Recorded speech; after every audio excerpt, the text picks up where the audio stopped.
This time I got a Sony SLVN50. What does the N mean? No repair.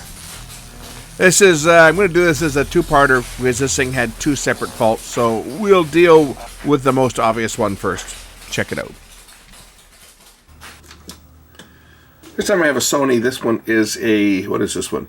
An SLVN50, and I'm told it doesn't work. I don't know anything about it. I'm told don't put a tape into it until you've checked it out. It doesn't work. So, we're going to open it up and power it up together and see what it does, if anything. See if we can get this one to work, because that's always the name of the game here. Can we make it work?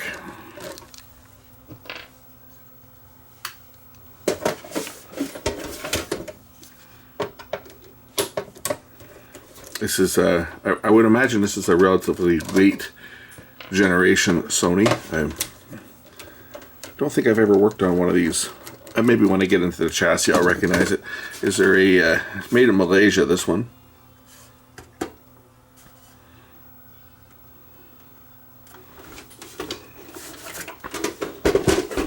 I doubt that Sony made this one themselves, but maybe they did. But maybe they had someone else make it for them. So this is the mechanism on this.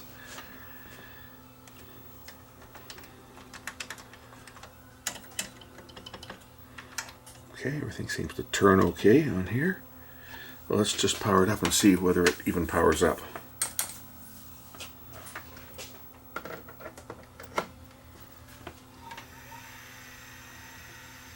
Well, the drum starts spinning immediately as soon as it's powered up. Okay, I'm going to throw caution to the wind and see whether this thing does anything when I try to load it up. Whether I get a tape threading or what's going to happen. That's what's going to happen right there. That's why I was told not to throw a tape in it, is it's going to eat the tape. So, yeah, I think we better see what's wrong with this one. Definitely it's got a problem, as you can see. And that's why I was forewarned. Don't load a tape, because it's going to chew it up. Well, it didn't chew the tape up, but it would have had I not been paying attention. So, this one has a problem that we need to address. So first things first, I'm going to remove the transport from the chassis. We'll see where our problem lies on this one.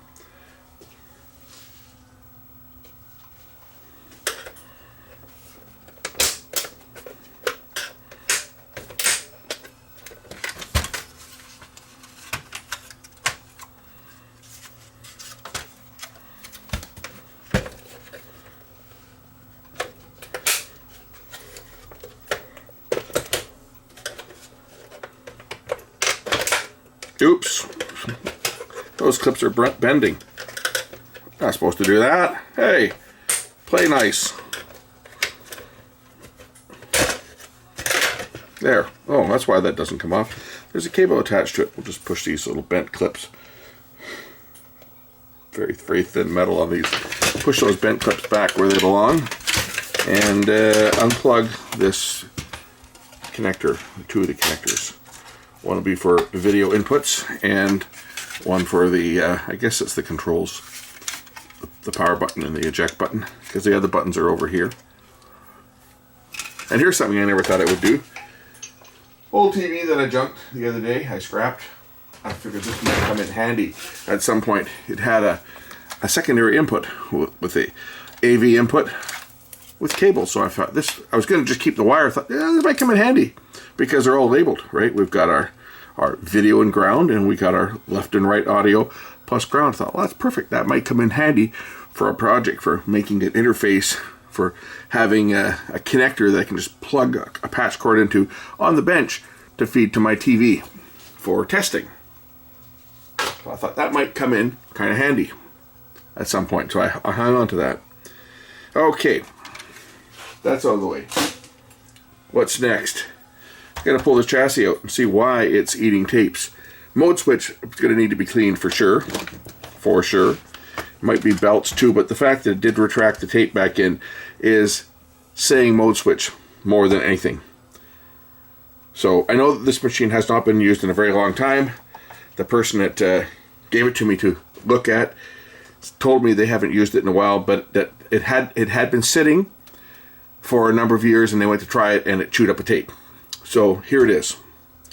So let's see why. I'm thinking mode switch. Probably more serious than that though, because that spring and clip has fallen out. So we got to figure out where this came from, because that just fell out of it when I turned it over. So it has got broken parts in here as well. Plastic broken parts. I have a feeling it came from that brake arm there, because that looks like it should have a spring to pull it back into position like the other brakes, and this one does not have a spring on it.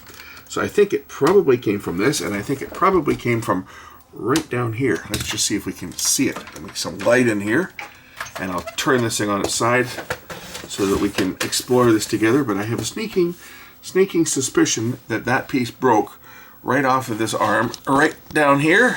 It looks like it probably hooked around here, and that piece that broke off was right there, and that is used to pull the brakes on. I'm pretty sure that's where it went. What do you think?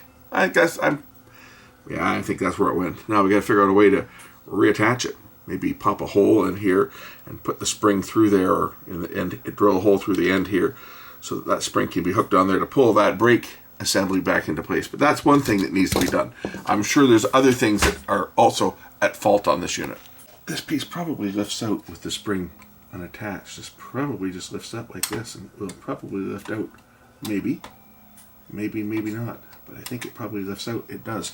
So what I need to do is I need to reattach that spring, for starters, to this end here, because you can see that the plastic is snapped. And if we look at the spring itself, this was a part that was designed to fail. That piece used to go on right like that. I think probably just like that there. And that piece is snapped off. So I need to be able to get this spring through here, and I think probably the easiest way to do that is to drill a little hole using a small screwdriver or something right through the end here, and maybe get it around this beefy part of this plastic. So let's proceed to do that and get the spring mounted back where it belongs. We'll start with that part before I even get any further into this, because the chances of finding one of these parts is going to be next to impossible. And no, I'm not going to 3D print it. I don't have the ability to 3D print. I don't have a 3D printer. I don't want a 3D printer. For those that are going to say, oh, 3D printers aren't that expensive, I'm fully aware that they're not that expensive, but I don't have the software to run it. And then people are going to say, well, you can get freeware to do it. That's great. You know what? It boils down to, I don't want to learn how to 3D print. I have no interest in learning how to 3D print. That's why I don't 3D print. Because I don't have a printer, I don't have the CAD software, I don't know how to work the CAD software, and at my age, I really don't give a flying F about 3D printing. If you want to 3D print, knock yourself out. For me, I don't do it. I come up with other ways to fix it, like I did before there was 3D printers. Back when machines like this were still relatively common, and we had a broken part like this, we came up with ingenious ways to fix the part and actually make it better than it was originally. And that's what I'm going to do on this. I'm going to use a small flat blade screwdriver, and I'm going to use it as a drill. Now you can use a hot tool as well, like a soldering iron or something, but I'm going to use a very fine tipped screwdriver, and I'm going to use it to bore a little hole, and then we'll enlarge it slightly, but I'm going to use this to bore a little hole right in the end here.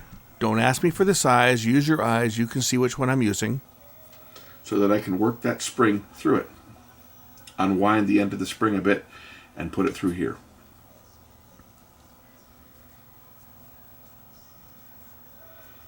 This is how we did it in the business when we didn't have a part, and even though we could get the part might be a couple weeks away, and you'd have a customer that says, well, I need my VCR today. It's my babysitter.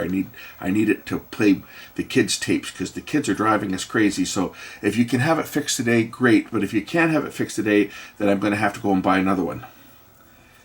That might have made the sales guys happy selling a new VCR, but it certainly did nothing for the guys working in the service department that were relying on the revenue stream. So we had to come up with ingenious ways to fix these things that would last every bit as long as the original one, here you see, and come up with ways that we could make it work without having to put parts in, because putting in parts added cost, and even though that might not be much, this little piece might have only been $3 or $4 or $5 plus shipping.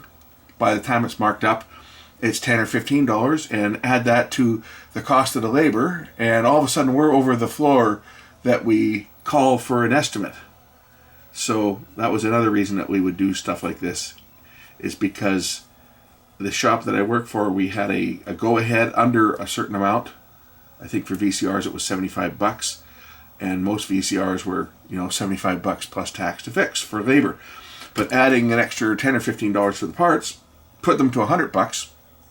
And when you could buy a new VCR for $200 at the time, people wouldn't do it. They would just walk away and buy a new one. So we got ingenious to fix these things, to say the least. Next, I'm going to uncoil this spring just a little bit so that I can fish it through that hole that I've created. So we'll just open this up just a little bit, just enough that I can fish it through the end. I don't want it too much. I want it enough that I can fish it through the end of here so that it will now be permanently attached to this plastic until the plastic breaks again, right? Which is always a possibility, but we hope that that doesn't happen. But for now, we'll just bend the spring up a bit and we'll cut it down to size once I get it into place.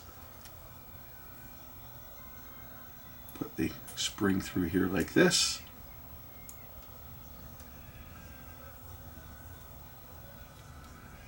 Shut up, cat. Cat hears me talking. The cat wants to play. It's always playtime for that bloody cat. I go throw a ball for him and he'll bring it back a few times, and not throw a ball, but, you know, throw a little stuffed mouse, and he'll bring it back to me 4 or 5 times, and then he'll get tired and go back and curl up somewhere and go back to sleep. Annoying cat. Okay, so we get the spring like that, right? See, now the spring will hold, and then I can just bend this end around a bit so that it's not going to fall out. So we take the spring that we've unwound, and now we'll just hook this end here a bit so that it can't pull back out. Now I've got a spring that is permanently attached, and it will do the job of putting the brakes on. You see, that's how you fix things. That's how you fix things when you don't have parts.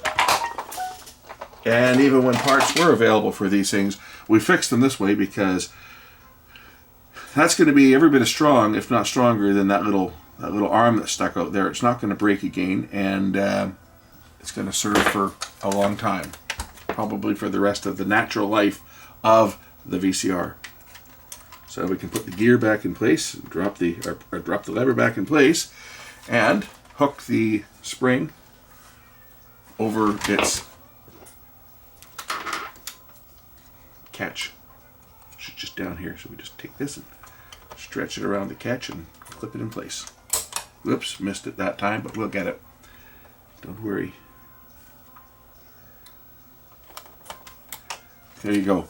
That is fixed. That's fixed. Yeah, this should be a separate, completely separate video. How to fix that. So that part's fixed.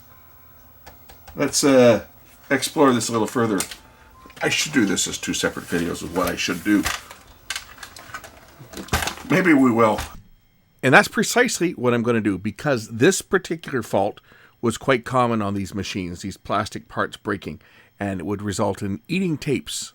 When you're in rewind or search back and you went to stop, the supply spool, or the take-up spool would continue to spin, and you'd end up with tape. So we're going to end this one now. This is how you fix that problem, and we'll deal with the mode encoder on a separate video. So stay tuned. We'll catch you in the next one in part 2. Bye.